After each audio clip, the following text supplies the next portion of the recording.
جنات عدن مفتحة لهم الأبواب متكئين فيها يدعون فيها بفاكهة كثيرة وشراب.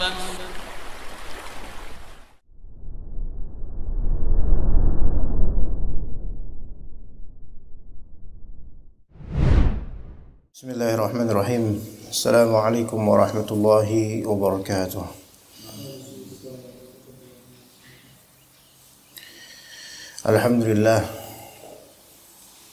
Alhamdulillahi rabbil alamin. An'ama alaina bi ni'matil amni fil awtani was sihhati fil abdan. Wa razaqna jalla wa ala min ghairi hawlin lana wala quwwah. بل بفضله وكرمه وهو الكريم المنان وأشهد أن لا إله إلا الله وحده لا شريك له وأشهد أن محمدا عبده ورسوله صلى الله عليه وعلى آله وصحبه والتابعين له بإحسان وسلم تسليما كثيرا. قال الله تعالى في كتابه الكريم يا أيها الذين آمنوا اتقوا الله حق تقاته ولا تموتن إلا وأنتم مسلمون فإن أصدق الحديث كتاب الله وخير الهدي هدي محمد صلى الله عليه وسلم وشر الأمور محدثاتها وكل محدثة بدعة وكل بدعة ضلالة وكل ضلالة في النار.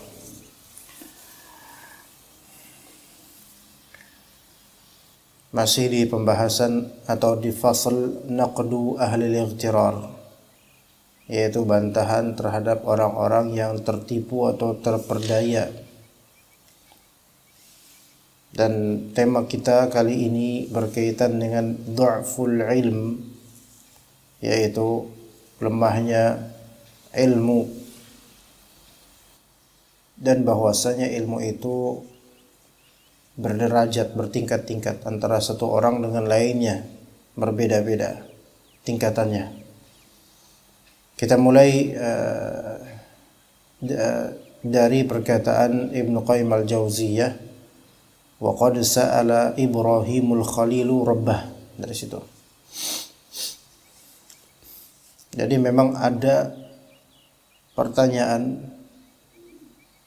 apa iya manusia itu meskipun punya ilmu tapi tetap aja bisa jadi dia tidak memanfaatkan ilmunya, atau pertanyaan semisal?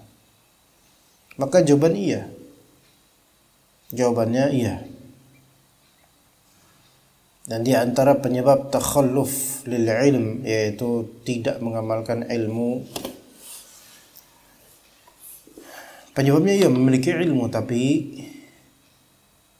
ilmunya lemah dan keyakinannya kurang. Sampai-sampai Ibnu Qayyim mengatakan, wa man dhanna anna al-ilma la yatafawat fa qawluhu min afsadil aqwali wa abtaliha. Barang siapa yang menduga bahwasanya ilmu itu tidak bertingkat-tingkat, maka perkataannya ini termasuk serusak-rusak perkataan dan sebatil-batil perkataan. Ilmu orang itu beda-beda, pemanfaatannya pun beda-beda. Maka dikatakan oleh beliau rahimahullah, wa qad sa'ala Ibrahimul Khalilu rabbahu an yuriyahu ihya al-mauti 'ayanan ba'da ilmihi bi qudrati rabbi 'ala dzalik. Nabi Ibrahim Al-Khalil, kekasih Allah yang mulia, pernah meminta kepada Allah Ta'ala untuk diperlihatkan kepada beliau ihya al-mauta ayanan, yaitu penghidupan, pembangkitan yang telah mati dengan mata kepala, ngelihat langsung, minta ya. Ba'da ilmihi bi qudrati rabbi ala dzalik, setelah beliau Nabi Ibrahim alaihissalam mengilmui betul-betul akan kekuasaan, kemampuan Allah. Hal ini disebutkan oleh Allah Ta'ala di surat Al-Baqarah ayat 260. Qala Ibrahim Rabbi arini kaifa tuhyil mauta.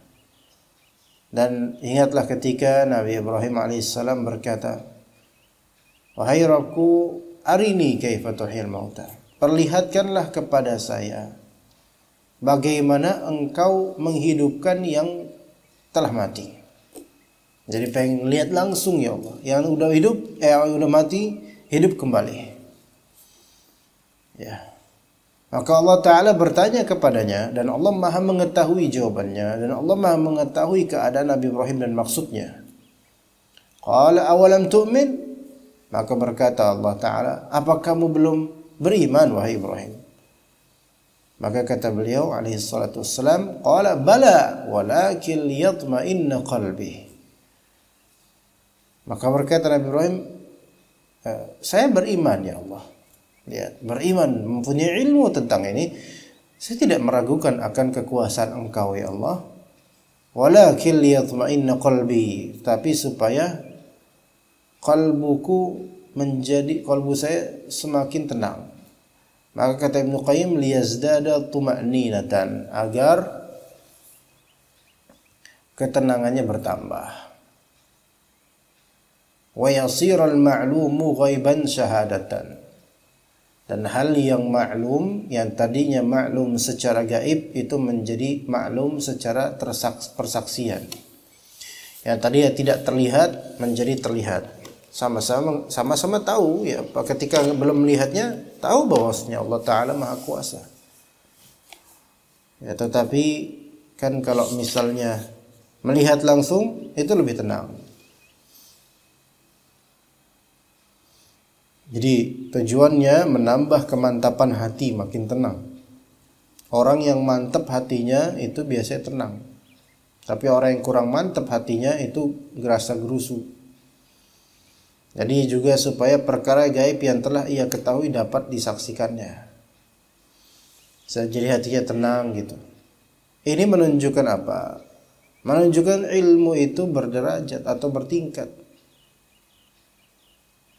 Kita kalau misalnya mendengar kabar peristiwa tertentu, mendengar doang, tentu sensasi pengetahuannya dan peresapannya beda dengan kalau misalnya kita bukan sebatas mendengarnya, melainkan langsung melihatnya.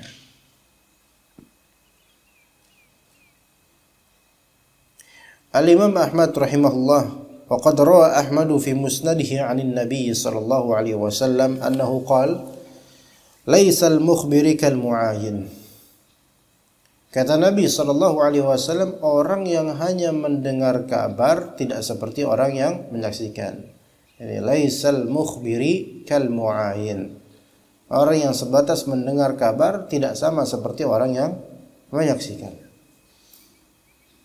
Kalau misalnya Bibi beritakan ke Anda, Ustaz, di Ciletuh itu Masya Allah pemandangannya ajaib, diceritakan waktu itu. Anda dapat kabar itu dan antum jujur, Anda percaya sama antum. Tetapi pengetahuan Anda tentang Ciletuh itu belum lengkap karena baru sebatas dengar. Belum betul-betul menenangkan qalbu Anda, belum memantapkan qalbu Anda untuk meyakini bahwasanya indah pemandangan Ciletuh. Ciletuh pemandangannya indah. Maka akhirnya kita ke sana. Kita melakukan mu'ayanah, yaitu melihat langsung bagaimana indahnya Ciletuh. Maka kata Nabi apa? Laisal mukhbiru kal mu'ayyin. Dihafal tuh. Ini kalimat yang Masya Allah. Laisal mukhbiru kal mu'ayyin. Orang yang hanya mendengar kabar tidak sama seperti orang yang menyaksikan. Nah, kita bahas kemudian ini hal yang sangat penting, yaitu berkumpulnya kelemahan ilmu dengan penunjang keburukan lainnya. Udah ilmu lemah, tambah faktor-faktor buruk lainnya, maka jadilah yang terjadi. Ya. Berkata Ibnu Qayyim al-Jauziyah rahimahullah, fa idza ijtama'a ila dha'fil ilmi 'adam istihdharih. Kalau dha'ful ilm, Kelemahan ilmu itu berkumpul dengan apa? Dengan ada mustihdari, ya, ada mustihdaril ilm, yaitu ketidakhadiran ilmu dalam hati. Nah, jadi kadang di antara ya, faktor makin buruknya kondisi seseorang, yang paling pertama nih acuannya, yang paling pertama dha'ful ilmu sedikit. Dan ini keadaan dari mayoritas orang termasuk kita. Ilmunya sedikit, pengetahuannya nggak banyak tentang syariat Allah. Ilmunya lemah. Ditambah dengan ilmu yang lemah itu ditambah ada mustihdharil ilm. Ilmunya pun tidak hadir dalam hati. Masya Allah, udah sedikit, nggak ada pula, nggak hadir pula gitu. Ya, udah sedikit ilmunya dan tidak dihadirkan ilmu tersebut ketika melakukan sesuatu. Mau ngapain coba? Antum kerja di bengkel, pegawai baru, ilmu sedikit tentang perbengkelan, bagaimana cara solving problem motor misalnya. Ilmu antum nggak seberapa banyak. Ya, antum hanya karyawan baru. Ya. Dan ternyata sebelum kerja antum main game yang bikin kecanduan. Pikiran antum terpusat pada game tersebut. Maka ketika bekerja mulai jam 8, antum mau benerin motor orang, pertama ilmu antum sedikit tentang bagaimana membenarkan motor itu. Itu satu. Kedua, pikiran antum melayang ke game yang tadi antum jalani. Udah ilmu sedikit. Pas ketika beramal, itu ilmunya nggak dihadirkan di hati. Ini tambah parah. Udah nggak jadi apa-apa. Mau jadi apa coba? Ya. Awur-awuran kerjaannya, gitu kan? Sedangkan kalau misalnya seseorang mau sholat, ilmu dia sedikit tentang sholat, ilmu dia sedikit tentang makna dari bacaan-bacaan sholat. Sholat Allahu Akbar, baca kemudian udah sedikit pengetahuannya. Udah gitu setelah itu apa? Dia kalbunya itu melayang kemana-mana. Enggak ada usaha memaknai ayat-ayat atau hadis atau bacaan-bacaan dalam sholat. Maka tambah parah. Itu faktor kedua, yaitu ada mustihdharil ilm ad-dha'if. Kemudian di antara faktornya wa ghaibatuhu 'anil qalbi fi katsirin min awqatihi aw aktsariha liishtighalihi bima yudadduhu.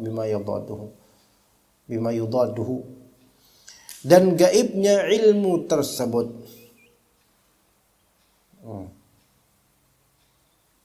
Enggak ada ilmu tersebut. Ya, jadi ada istihdhar dan ghaib.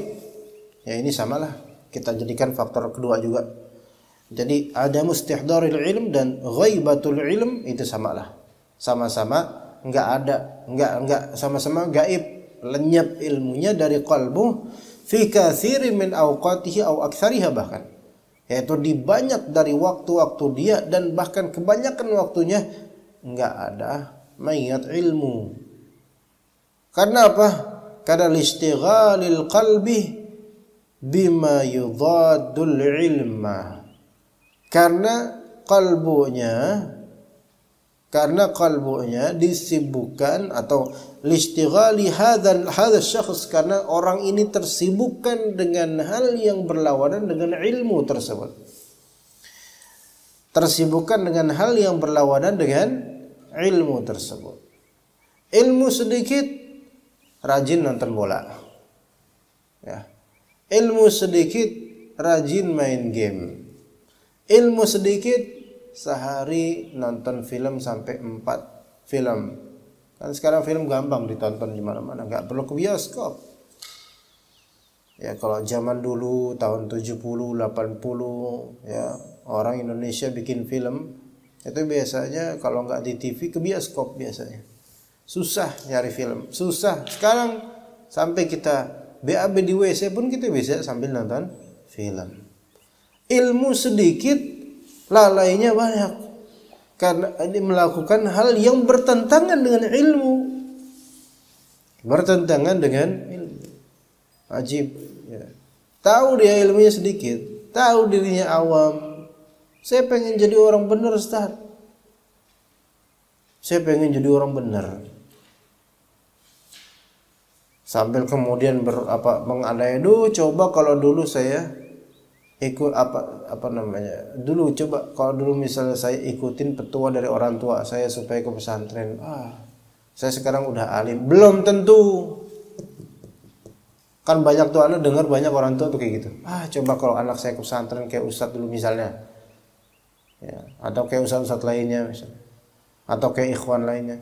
Coba kalau misalnya anak saya dulu mau gitu ke pesantren. Aduh, mungkin jadi ustadz sekarang. Saya bilang belum tentu, Bu. Siapa tahu bandel gitu. Ya. Belum tentu. Enggak mesti orang kalau misalnya lulus dari pesantren langsung jadi alim gitu. Enggak mesti, ada yang bandel, ada yang enggak tersisakan ilmunya, ada. Bahkan banyak. Jadi terlihat sekarang kalau merasa ilmu dikit, ya, tapi tersibukkan dengan hal yang berlawan dengan ilmu, maka ajaib antum. Ya, ajaib. Ya, kemudian menyesali kenapa kok saya nggak alim-alim, kenapa saya nggak iya, rajin nonton film ya gimana mau berilmu. Nonton bola terus ya gimana mau berilmu. Ngelihat YouTube paling ngelihat 10 penampakan hantu dalam, enggak ngapain. Kalau antum menyibukkan dengan itu, sampai kapan antum berilmu? Ya mungkin boleh sekali, 2 kali mungkin melihat sesuatu yang mubah. Tapi kalau hobinya kayak gitu ya sampai kapan? Tapi saat anak kerja, saat anak dagang, saat iya dagang tafadhol, tapi jangan tinggalkan ilmu karena ilmu kita masih jauh, sedikit sekali. Ya. Kapan-kapan ikhwan anak pengen sekali ngajak antum juga jalan-jalan ke desa-desa. Anak ya ada keluarga walaupun sekarang udah nggak ada ya yang menetap di sana, di daerah Ciamis pedalamannya. Ya pedalaman Jawa Barat ya tetap ada listrik lah alhamdulillah. Dan banyak orang-orang yang udah megang HP dan seterusnya. Nah, di daerah Rancah, Kecamatan Rancah ada pasarnya kan biasanya kan kalau desa-desa baik di Jawa Tengah atau Jawa Timur atau Jawa Barat terutama pasar itu kan di kecamatan ya, bukan gitu kan ya? Ya kan? Pasar ya di kecamatan gitu loh. Maksudnya pasar besarnya. Pasar besar di kecamatan. Itu siapa itu? Nah, anak ke pasar tersebut suka nyukur rambut ya, pasar Rancah. Terus ternyata di samping atau enggak samping banget ya, dekat situ ada tukang percetakan atau semisalnya gitu. Kira-kira ada 2 atau 3 orang kerja di situ. Itu ikhwan sunnah itu. Dan setiap anak ke situ, ke daerah itu, selalu ada mendengar kajian-kajian Ustadz Yazid atau Ustadz Al-Hakim, dan selalu nyetel itu sambil mereka bekerja, selalu begitu. Ajaib katanya, masya Allah. Ini baru. Ya enggak semua pekerjaan bisa diselingi dengan kajian memang. Tetapi Anda melihat orang-orang seperti ini ya bagus gitu loh. Waktunya enggak disibukkan dunia 100%, tetapi diiringi dengan majelis ilmu walaupun cuma dengar lewat audio. Tapi ini bermanfaat buat dia gitu. Jadi orang enggak semua orang betul-betul merasa ilmu sedikit. Kebanyakan orang sekarang bahkan merasa tidak merasa ilmu sedikit. Kebanyakan orang. Kenapa? Terlihat dari bagaimana mereka melalaikan waktunya lebih banyak untuk hal-hal yang bertentangan dengan ilmu, bertentangan dengan ilmu. Ya. Tetapi apakah berdagang bertentangan dengan ilmu? Insya Allah berdagang itu adalah amalan soleh kalau emang diniatkan untuk kebaikan, untuk lillahi ta'ala, untuk nafkah dan seterusnya. Tetapi betapa banyaknya orang itu tersibukkan dengan bisnisnya dan dia sehari kering dari majelis ilmu, sehari kering dari baca ayat Quran, sehari kering dari hukum-hukum Allah. Maka orang seperti ini sebenarnya dia nggak merasa dirinya itu sedikit ilmunya. Apalagi sekarang itu udah tidak ada hujah lagi bagi orang-orang untuk tidak menyimak kajian karena dia itu menghabiskan banyak waktu di YouTube.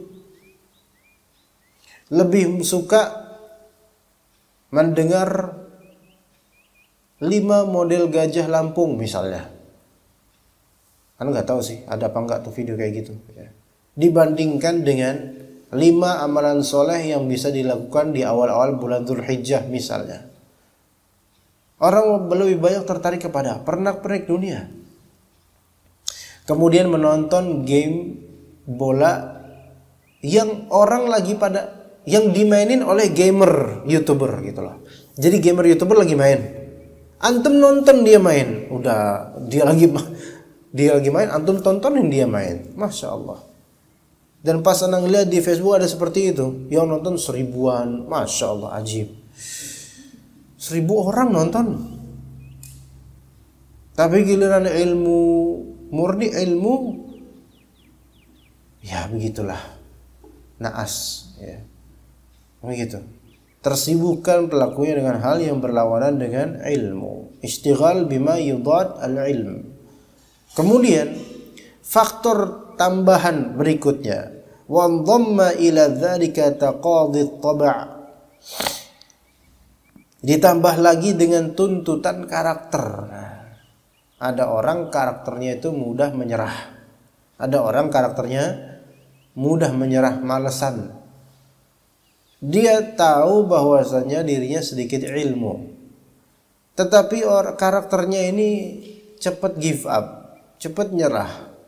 Kemudian dia baca buku, aduh bosen baca buku, karakternya bosenan, mudah menyerah. Akhirnya nggak jadi. Melakukan hal lain yang jauh dengan ilmu, jauh dari ilmu. Atau karakternya ngantukan. Ya, tabiatnya ngantukan. Kalau nggak seru, ngantuk dia. Ya, loh Habibie nggak nerusin ngantuknya. Kalau nggak seru, nggak seru, ngantuk dia. Ada karakternya seperti itu. Ada orang juga bahkan karakternya itu cari ribut, ya. Kalau ada status murni ilmu, dia nggak tegak, biasa aja. Tapi kalau ada status tahdzir, dia ikutan nimbrung komentar, minimal nulis kata nyimak. Nah itu ya kayak gitu tuh. Giliran hal yang jauh dari ilmu, ya itu dia karakternya mendukung. Tapi giliran tentang ilmu, karakternya nggak mendukung, karakter dirinya gitu loh, mudah bosan.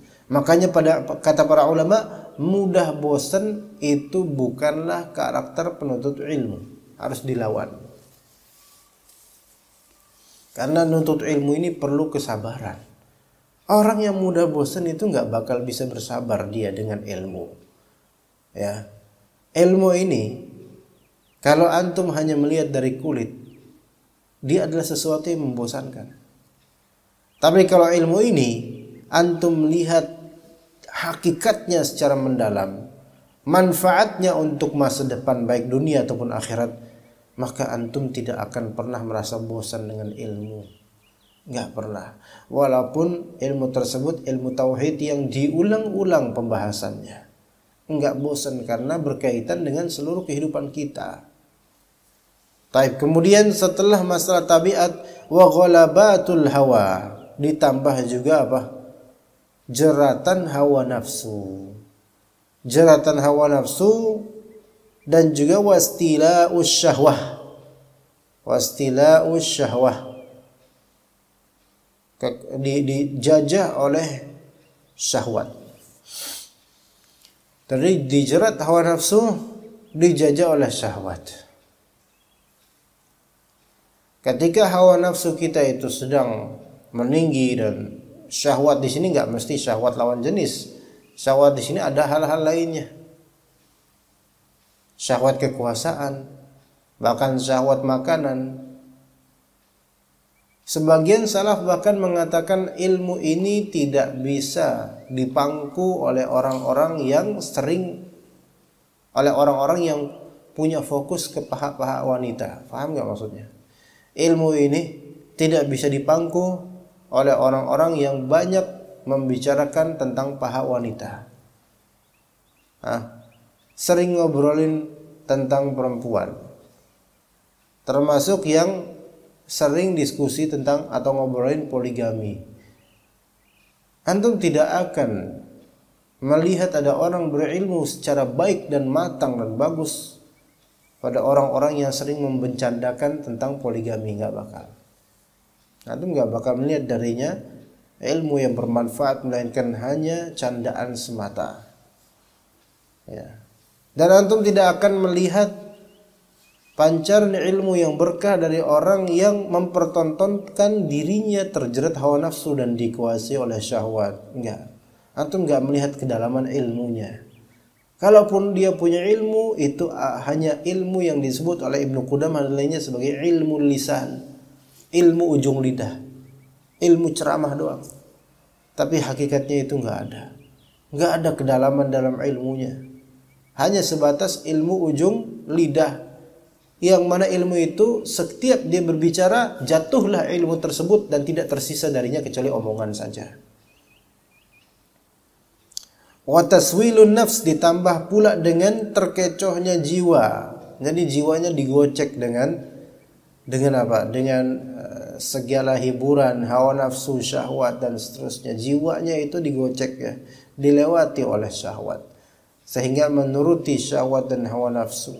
Udah ilmu sedikit, lemah dan sering lupa pula, kemudian terkecoh dengan hawa nafsu wa ghururus syaitan, dan juga terperangkap tipu daya syaitan.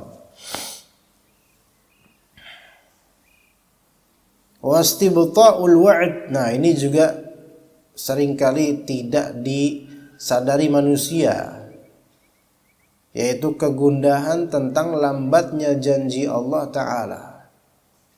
Aduh, dia minta sama Allah, tapi kok nggak dikasih-kasih. Di antara contohnya, jomblo-jomblo yang gundah tentang jodoh dari Allah Ta'ala. Gundah dia, bingung, gundah. Ya, ilmu masih lemah, masih jomblo nih, ilmu lemah. Ya, sering lalai, sering ikut dengan hawa nafsu, dan juga merasa kok saya itu enggak nikah-nikah, enggak Allah nikahin gitu, enggak Allah mudah-mudahin. Kenapa? Istibta'ul wa'd. Merasa kok janji Allah ini lambat terrealisir gitu loh. Padahal saya udah doa terus. Ya. Ketahuilah bahwasanya sebenarnya jomblo itu lebih luas lagi waktunya untuk belajar. Waktunya untuk berjuang, untuk menuntut ilmu lebih luas. Ya.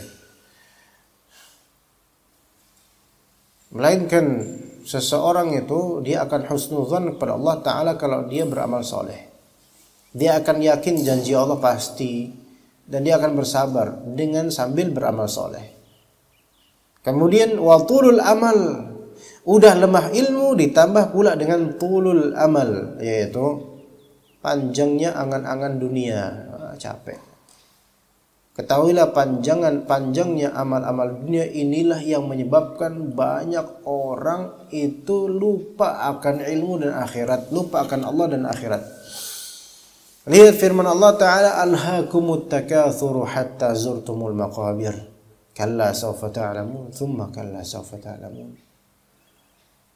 Sikap bermegah-megah, sikap berbanyak-banyak telah melalaikan kalian. Kenapa kok orang ini bermegah-megah? Kenapa orang ini bermewah-mewah? Kenapa orang ini memperbanyak materi duniawi yang dia inginkan? Setiap dia melihat sesuatu, dia pengen mendapatkannya.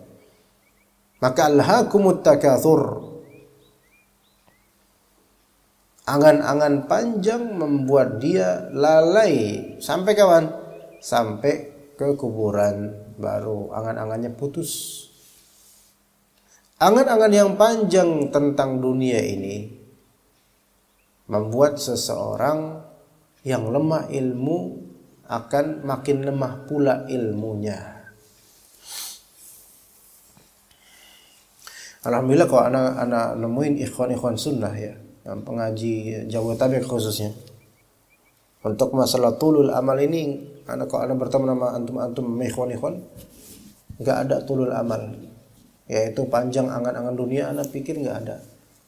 Ya menurut anda ya, anda sepengetahuan anda bergaul dengan banyak ikhwan, nggak tahu yang tersembunyi di mereka. Cuman anda melihat rata-rata ikhwan kita, insya Allah zuhud gitu loh, rata-rata ya. Allah lebih tahu tentang kondisi masing-masing. Iya, apa yang dicari coba, ya kan? Enggak, ikhwan kita enggak ada yang nyari apa-apa dari dunia, cuman sebatas apa yang Allah kasih udah gitu aja. Tapi yang dicari itu akhirat, tauhid dan seterusnya. Itulah pentingnya kalau kita memporsikan dakwah, akidah dan tauhid itu paling pertama, pentingnya di situ. Ya. Jadi dunia itu enggak seberapa bagi kita gitu loh. Dan Allah pasti mencukupkan rezeki kita. Memang ada ya, betul, ada ikhwan-ikhwan oknum-oknum yang menipu soal duit, kan kata mereka soal duit tuh nggak kenal manhaj gitu loh. Ada yang seperti itu, betul. Tapi kalau anda pikir walaupun ada oknum seperti itu dan dia sudah ngaji sunnah, alhamdulillah, nggak sampai angan-angan itu terlalu panjang untuk dunia, nggak sampai. Ya. Ini rekan-rekan yang anda deketin ya, karena anda pribadi adalah orang yang anda pribadi nih. Orang yang memberikan garis teritori hijab dalam berkawan kepada orang-orang yang tajir, kaya. Karena punya garis tersendiri. Paham gak maksudnya? Iya. Kalau Anda tahu fulan ini orang tajir, kaya, tinggi, kekayaannya Masya Allah, maka Anda punya batasan tertentu untuk bergaul dengannya. Makanya rata-rata kalau antum lihat pergaulan pribadi kepada ikhwan-ikhwan, rata-rata ikhwan-ikhwan yang kayak antum.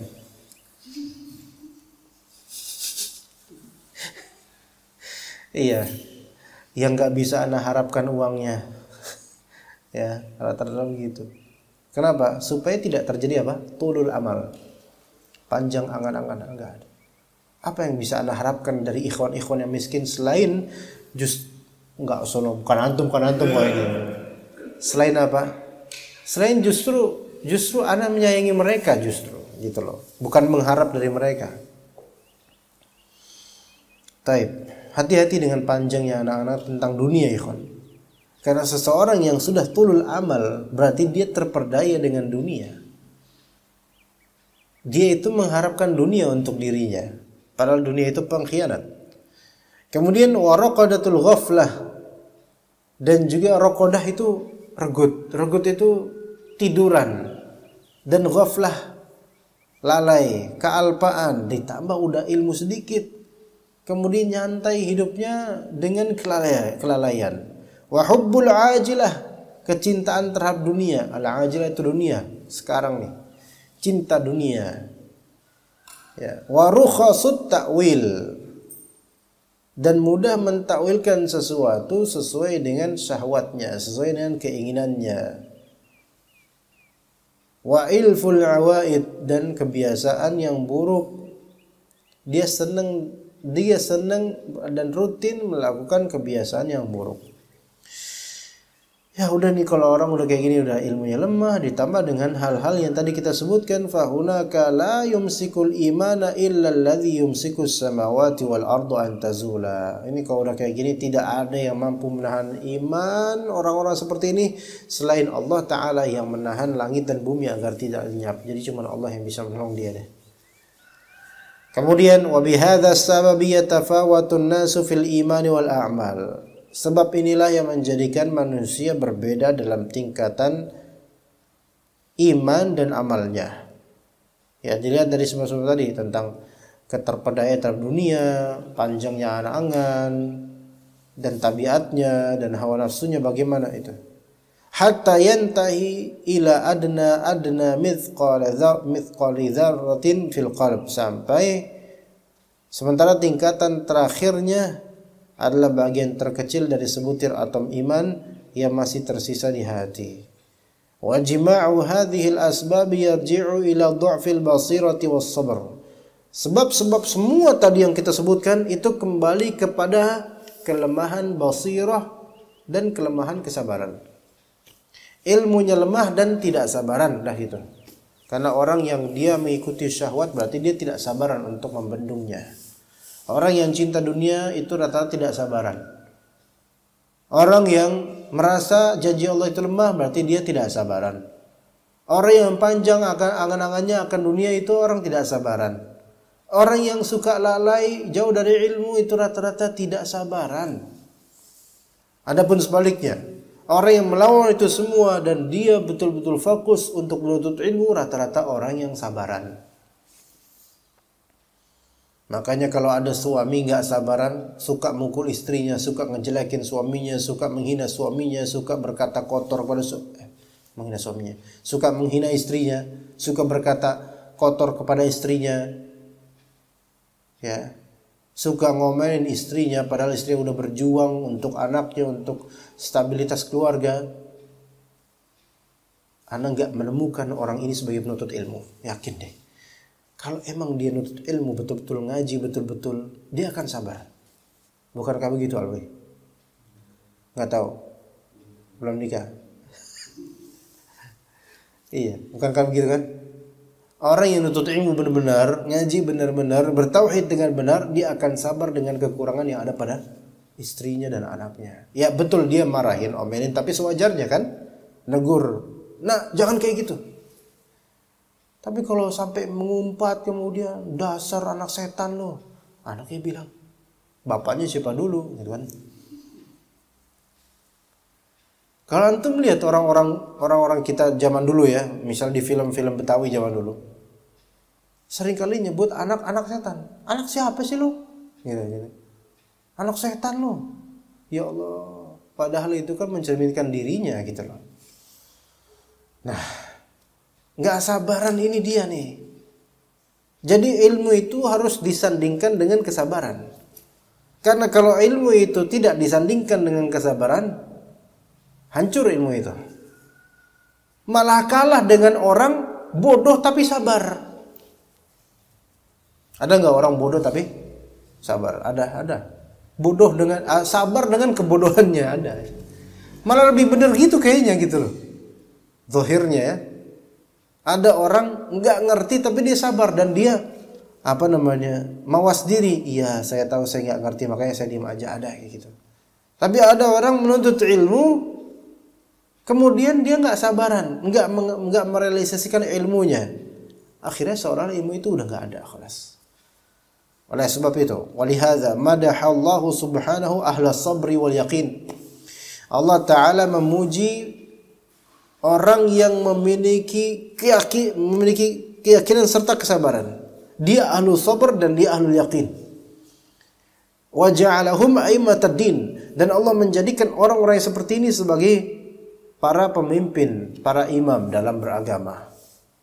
Maka kata Allah Ta'ala, wa ja'alna minhum a'immatan yahduna bi amrina lamma sabaru wa kanu bi ayatina yuqinun. Dan kami jadikan di antara mereka itu pemimpin-pemimpin yang memberi petunjuk dengan perintah kami selama mereka sabar, satu, dan mereka meyakini ayat-ayat kami. Karena orang kalau mau jadi pemimpin, satu harus yakin, dua sabar. Iya. Kalau dia ragu-ragu, mencela-mencela, ya diejek sama rakyatnya. Kalau suami itu mencela-mencela, nggak punya ketetapan gitu loh.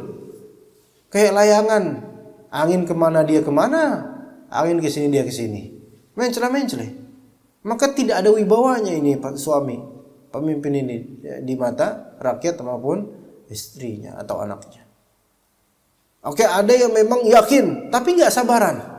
Nah, ini juga nggak bisa jadi pemimpin. Dia punya yakin, saya yakin ini jalannya, tapi nggak sabaran. Itu nanti akan bertentangan dengan keyakinan sendiri. Coba kalau misalnya ada qaid, ada saik itu sopir mobil, kemudian ada qaidnya, keneknya. Sopirnya nanya, "Mas, ini kanan apa kiri ya? Belok kanan apa belok kiri, Mas?" Kata kondekturnya, "Kiri." "Yakin, Mas?" "Yakin kiri." "Beneran ini?" "Yes, yakin." Akhirnya kemudian ke kiri itu bis.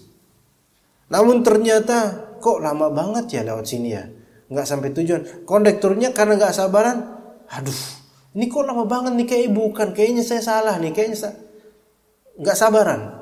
Akhirnya kemudian dia ngajak, udah balik ke tadi yang kanan. Karena apa? Karena nggak sabaran. Akhirnya dia membatilkan keyakinannya sendiri. Betapa adanya orang yang tidak sabaran, dia menghanguskan apa yang dia yakini selama ini. Taib. Mungkin udah berapa menit nih? Hah? Taib. Untuk ad-da'wah kita cukup sampai sini karena materi selesai. Insyaallah kita lanjutkan kajian syarah Al-Qawaid Al-Arba', ya, kisah Amr bin Al-Jamuh. Wa sallallahu ala nabiyina Muhammad wa ala alihi wa sahbihi wa sallama tasliman katsiran.